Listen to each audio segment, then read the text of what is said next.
zuzenketa egin dizkiguten bi taldetako hitzartzeak entzun da pixkatola revolbitutaena ite zaizkit barruak.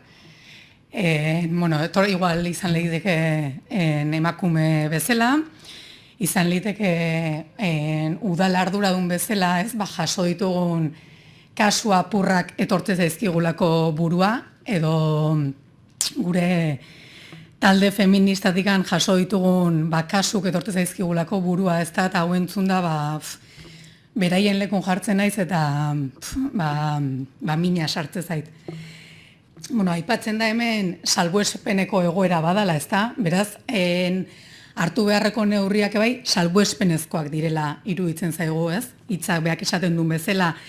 Eta gero, akordioaren lankidetza esparrua, erreferentziazko markoa sortu da, baino ez daukagu informaziorik zer gehiago sortu da hoietan, ez da? Ze zerbitzu gehiago jarrian, zer dan indartu dena gizarte eragileek bertan egoteko beharra ezinbesteko iruditzen zaigu bai, emakumeen etxetan jaso dian kasungatikan,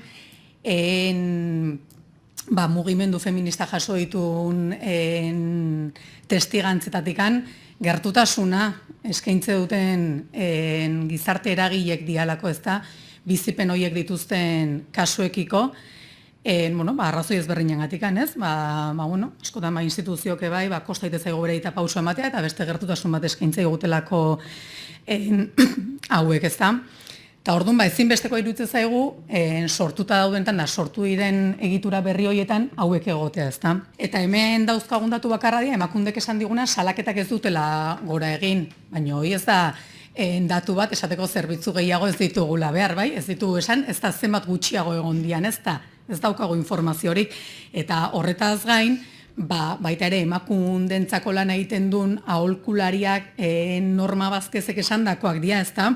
Izan litekela, salaketak ez egotean arrazoiak izan ditezkera, erasotzaia ez delako bertan bizi, kasu batzu badaudez, emakume biktima dianak, baina ez dianak elkarrekin bizi, izan leiteke bizilagunen presioa, ez da, askotan, bizigean eraikinetan edo, beste jende bat egoteak, batzuei eragin izan diezaketelako, salaketak jartzeko aukerak murriztu egin dielako, pixkanaka, murrizketa horiek xamurtzen jungo iala, espero deu, baino arrazoi horiek izan daitezke.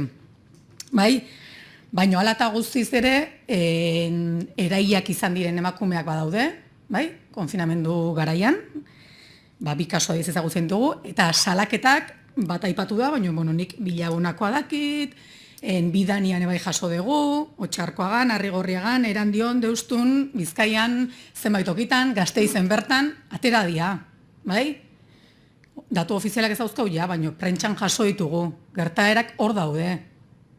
Nik ebain guztua datukin hitz egingo nuke, baina datua behar ditugu, ez?